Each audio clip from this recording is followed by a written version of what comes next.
कौमी नायब सदर ऑल इंडिया कांग्रेस किसान मोर्चा कोदंड रेड्डी और सीनियर कायद कांग्रेस पूनम प्रभाकर ने आज किसानों की अराजियात के तहफ्फुज़ को लेकर सीएम के सेक्रेटरी से मुलाकात करते हुए एक मेमोरेंडम हवाले किया। बाद कोदंड रेड्डी और पूनम प्रभाकर ने मीडिया से बात करते हुए बताया कि धरानी पोर्टल के नाम पर हुकूमत किसानों की अराजियात को हासिल कर रही है। कायदी ने बताया कि कांग्रेस पार्टी इब्तिदा से ही धरानी पोर्टल की मुखालिफत महज इसलिए कर रही थी कि उन्हें खदशा था कि हुकूमत धरानी पोर्टल के नाम पर किसानों और गरीबों से उनकी अराजियात छीन लेगी। उन कायदी ने हुकूमत से मुतालबा किया कि वो फौरी तौर पर धरानी पोर्टल को बर्खास्त करे।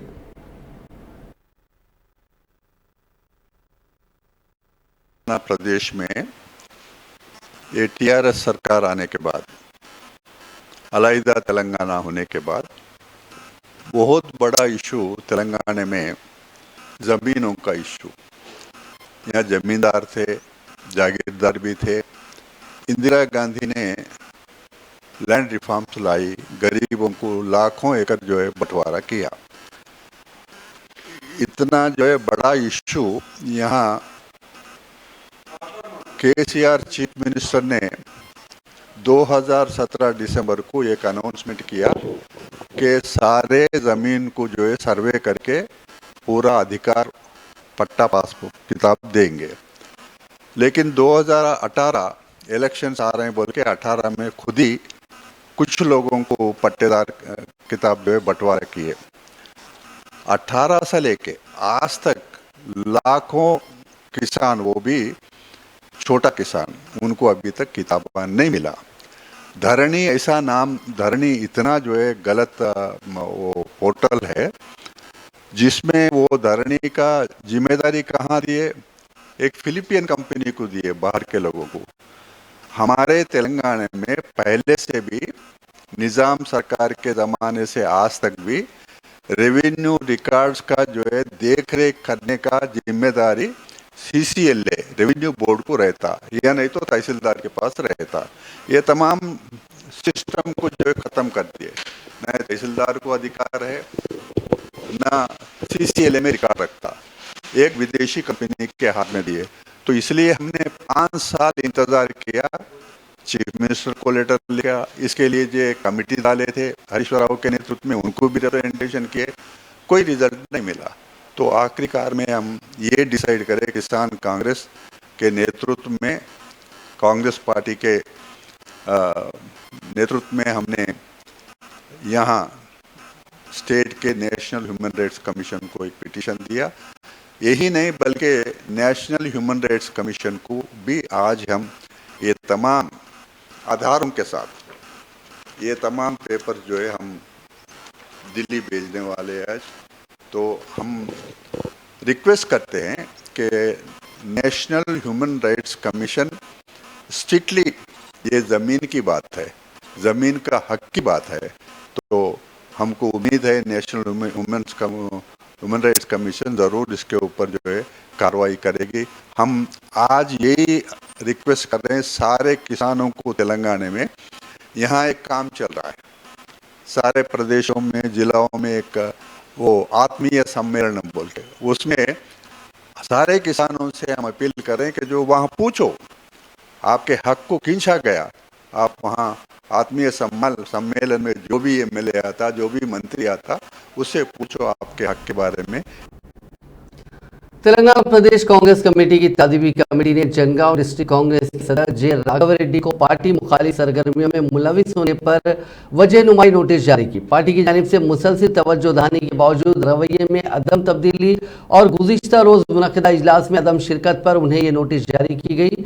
कमेटी के चेयरमैन जी चिन्ना रेड्डी ने वाज़ेह किया कि अगर अंदरून 24 घंटे इस नोटिस का जवाब नहीं दिया जाता तो क़वायद के मुताबिक कार्रवाई की जाएगी। हलमकुंडा डिस्ट्रिक्ट कांग्रेस कमेटी सदर राजेंद्र रेड्डी और राघव रेड्डी के दरमियान वरंगल ईस्ट हल्के से मुकाबले के मसले पर इख्तलाफात के पेश नज़र इस नोटिस को अहमियत हासिल हो गई है। तेलंगाना बीजेपी के सदर बंडी संजय को माह रमजान मुबारक में रात देर गए तक बाजार खुले रखने की इजाजत देने से भी एतराज है। इस मसले को बंडी संजय फिरका वाराना रंग देने की कोशिश कर रहे हैं। एक पार्टी के बूथ कमेटियों के अरकान से खिताब करते हुए बंडी संजय ने कहा कि हैदराबाद के पुराने शहर में माह रमजान के दौरान नाइट लाइफ पर कोई उसूल लागू नहीं होता। इस महीने में कोई भी ट्रिपल राइडिंग कर सकता है, रात भर दुकानें खुली रहेंगी और आप कुछ भी कर सकते हैं। क्या दशहरे के दौरान इसी तरह नाइट लाइफ की इजाजत दी जाती है? हिंदू त्योहारों के दौरान दुकानें रात देर गए तक खुली रखने की मेरी बहुत सी दरखास्तों पर कान नहीं धरे गए और रात 9 बजे दुकानें बंद कर दी जाती हैं। क्या जमहूरियत में उसूल सबके लिए बराबर नहीं होते? ఇప్పుడు ముగ్గురు ఓకే ఎవరైనా కూడా ఇప్పుడు పాత బస్సు నవీన మొత్తం షాపులు తీసున్నాయన్న, మొత్తం షాపులు తీసున్నాయి. ట్రిపుల్ రైడింగ్ పోవచ్చు, ఇప్పుడు ఏమన్నా ఇష్టం పోవచ్చు. ఇప్పుడు రంజాన్ మాసం అయ్యేదాకా ఫ్రీ, మళ్ళీ దసరా వచ్చేదాక ఇంట్లో ఉండాలి మీరందరూ. ట్రిపుల్ రైడింగ్ పోవద్దు. 10 జాగ్రత్త హిందువులు షాపులు తీస్తే బిడ్డ మీద ఫైన్ వేస్తాం. ఈ ప్రభుత్వం కావాలన్నా మాకు, కావాలన్నా? నేను పోతే నాకు వచ్చేదన్నా. నేను చాలా సందర్భం పూర్తిలో ఫోన్ చేసి సార్ దసరాప్పుడు షాపింగ్ ఏం చేస్తాను మా వాళ్ళను. అరే పేదలు పొద్దున కూలి పని చేసుకొని వస్తారు సార్, సాయంత్రం 6 గంటలకు కూలి పని బంద్ చేసుకొని వచ్చి ఇంటికి వెళ్ళి తిని బుక్కరు బోధిని సాయంత్రం బట్టలు కొనుక్కోవడానికి వస్తారు సార్, కిరాణా షాప్ కొనుక్కోవడానికి వస్తారు సార్. 11 దాకా షాప్ తెరవని సార్, తమ్ముడు రోడ్ల తిరగని సార్ షాపింగ్ కోసం. అరే 15 పని చేస్తారు సార్ మీరంటే రూలే 9 జాగ్రత్త షాపులు బంద్ చేయాల్సిందే. ఇప్పుడు ఎందుకు పని చేస్తలేదు? మరి ఏం చట్టాలు ఏమైనాయి? నేను బంద్ చేయమని కోరతలేనన్నా, కానీ మాకు ఎందుకు తెరవనియారో యువకులు. सदर रियासती बहुजन समाज पार्टी प्रवीण कुमार ने वंगल में मुनक़िदा एहतिजाजी जलसे आम को मुखातिब करते हुए वज़ीर आला चंद्रशेखर राव पर शदीद तनकीद की।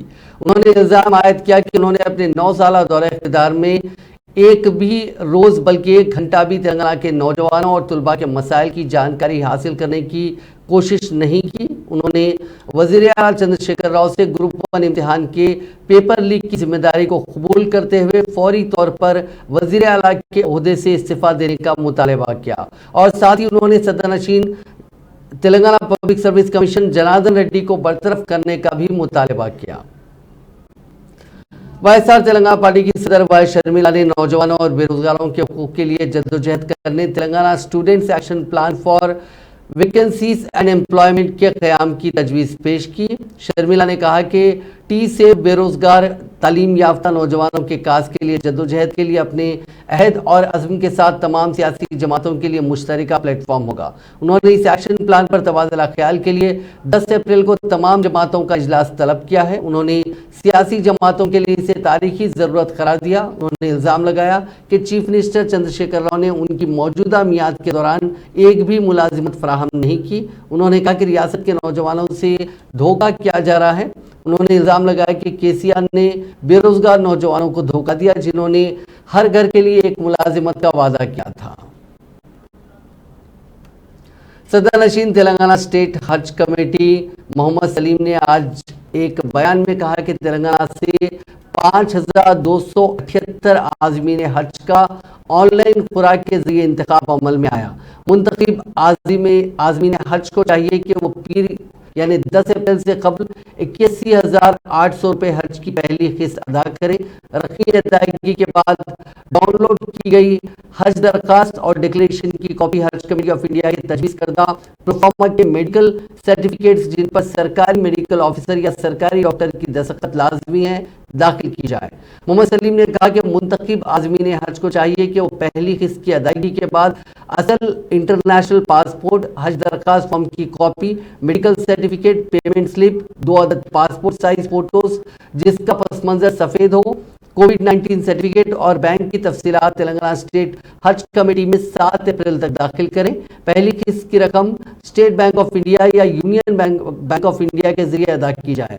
ऑनलाइन चालान hajcommittee.gov.in वेबसाइट से डाउनलोड किया जा सकता है। मजीद तफसीलात के लिए hajcommittee.gov.in वेबसाइट या फिर फ़ोन नंबर जिसमें हैदराबाद का पिन कोड है 040, नंबर है 23298793, इस पर रब्त पैदा करें या बराह रास्त ऑफिस हज हाउस नामपल्ली हैदराबाद पर रुजू हो। ट्रेन में सवार होने के दौरान गिर पड़ी चप्पल नौजवान के ट्वीट के बाद रेलवे हुक्काम ने उसके हवाले कर दी। यह अनोखा वाकया तेलंगाना के खाजीपेट में पेश आया। तफसीलात के मुताबिक 25 साल राजेश नामी नौजवान, जिसका ताल्लुक जलगांव जिले से सिकंदराबाद जाने के लिए पेन्नापुरम रेलवे स्टेशन पहुंचा। चलती ट्रेन में सवार होने की कोशिश के दौरान उसकी एक चप्पल फिसलकर पटरियों के दरमियान गिर पड़ी। इस वाक़े की इत्तला उसने बजरिए ट्वीट रेलवे हुक्काम से की। Secunderabad railway security officer Deepa Samatiya ने खाजीपेट आरपीएफ पुलिस को मुतला किया कि जिसके बाद वहां पर ड्यूटी पर मामूर कांस्टेबल ने राजेश की चप्पल को राजमपेट लाकर उसके हवाले किया। आंध्र प्रदेश से ताल्लुक रखने वाला एक शख्स बोस्टन में पेश आए सड़क हादसे में हलाक हो गया। वह अपने साथी को ले जाने के लिए आया था। पुलिस ने कहा कि विश्वचंद कुला टर्मिनल बी के करीब कार के बाहर ठहरा हुआ था कि बस ने उसको टक्कर दे दी। पुलिस ने खातून बस ड्राइवर की शिनाख्त जाहिर नहीं की। इस वाक़े के बाद मुसाफिरीन बस से उतर गए और बस खिदमात को मुअत्तल कर दिया गया। पुलिस ने कहा कि इस सिलसिले में तहकीकात जारी है और इस लम्हे कोई भी फौजदारी मामलात आयद नहीं किए गए। ये शख्स पेशे के एतबार से डेंटिस्ट था और हाल ही में उसने डेटा एनालिटिक डायरेक्टर के तौर पर खिदमत अंजाम दी थी। शादी में ताखीर पर मायूस एक नौजवान ने खुदकुशी कर ली। ये वाकया तेलंगाना के जिले खम्मम में पेश आया। तफसीलात के मुताबिक जिले के पाताकराईगुड़ा के रहने वाले 25 साल रामिया की शादी के लिए लड़कियों को देखने का काम किया जा रहा था। ताहम रिश्ते में रुकावट होने पर वो मायूसी का शिकार था। उसने इसी मायूसी के आलम में जहरीली शय पी ली। उसके अरकान खानदान ने उसको इलाज के लिए अस्पताल मुंतकिल किया। ताहम इलाज के दौरान उसकी मौत हो गई। गाड़ी पर जाने के दौरान गैर शाइस्ता अल्फाज पर खातून ने एक नौजवान को सरेआम सड़क पर चप्पल से पिटाई कर दी। ये वाकया तेलंगाना के महबूबाबाद जिला मुस्तकर के नेहरू सेंटर इलाके में पेश आया, जिसका वीडियो वायरल हो गया। तफसीलात के मुताबिक ये खातून अपनी गाड़ी पर जा रही थी कि इसी दौरान एक और मोटरसाइकिल पर सवार दो नौजवानों में से एक ने नाशाइस्ता अल्फाज का इस्तेमाल किया, तबसरा किया। इस पर खातून ने अपनी गाड़ी से उतरकर उन नौजवानों को बाइक उनकी रुकवाई और नौजवानों की पिटाई चप्पल से कर दी। करीबी किराने की दुकान के मालिक ने इस वाक़े का वीडियो ले लिया। ये वीडियो तेजी के साथ वायरल हो गया। मकामी अफराद ने खातून को रोकने की कोशिश की, ताहम उसने मकामी अफराद और राहगीरों की एक ना सुनी और नौजवानों की पिटाई करती रही। Cyberabad special operations team Rajendra Nagar ने गैर कानूनी तौर पर चलाए जाने वाले हुक्का पार्लर पर छापा मारते हुए 15 अफराद को गिरफ्तार कर लिया। ये कार्रवाई कल शब की गई। एक इतला पर सुलेमान नगर में हुक्का पार्लर पर पुलिस ने छापा मारा। पुलिस के मुताबिक इस हुक्का पार्लर का इंतजामिया मुकर्ररा वक्त से ज्यादा वक्त तक हुक्का पार्लर चलाते हुए कवायद की खिलाफ वर्जी कर रहा था। पुलिस ने कहा कि हुक्का पार्लर के रिकॉर्ड्स को भी मुनासिब तौर पर नहीं मेंटेन किया गया था। पुलिस ने हुक्का पीने के लिए इस्तेमाल होने वाली अशिया को जब्त किया। जब्तशुदा सामान और गिरफ्तार शुदगान को मजीद कार्रवाई के लिए राजेंद्र नगर पुलिस के हवाले कर दिया गया। सुनारों के ग्रुप के हमले में 4 पुलिस मुलाजिमीन बशमुल इंस्पेक्टर जख्मी हो गया। ये वाकया इतवार की शब पेश आया। सोने की मुबैना स्मगलिंग के मामले की तहकीकात के हिस्से के तौर पर मैलार देवपल्ली पुलिस स्टेशन से वाबस्ता मुलाजिमीन पुलिस सादा लिबास में सरदार महल इलाके में वाक़े एक इमारत पर पहुंचे। इंस्पेक्टर रघुनंदन गौड़, 4 कांस्टेबल्स और दीगर 3 के साथ इमारत में दाखिल हुए। एसीपी शेख जहांगीर ने कहा कि उस टीम ने अवैस नामी शख्स को पकड़ा, जबकि उसके साथियों ने चीखो पुकार की, जिसके बाद इमारत में रहने वाले फौरी तौर पर जमा हो गए और पुलिस की टीम पर हमला करते हुए उनको जख्मी कर दिया। इस वाक़े में एक इंस्पेक्टर के बशमूल 3 मुलाजिमीन पुलिस जख्मी हो गए। इस हमले के बाद मुलाजिमीन पुलिस को इलाज के लिए उस्मानिया दवाखाना मुंतकिल किया गया। नाज़रीन, इस न्यूज़ बुलेटिन में बस इतना ही। आप देखते रहिए INN चैनल।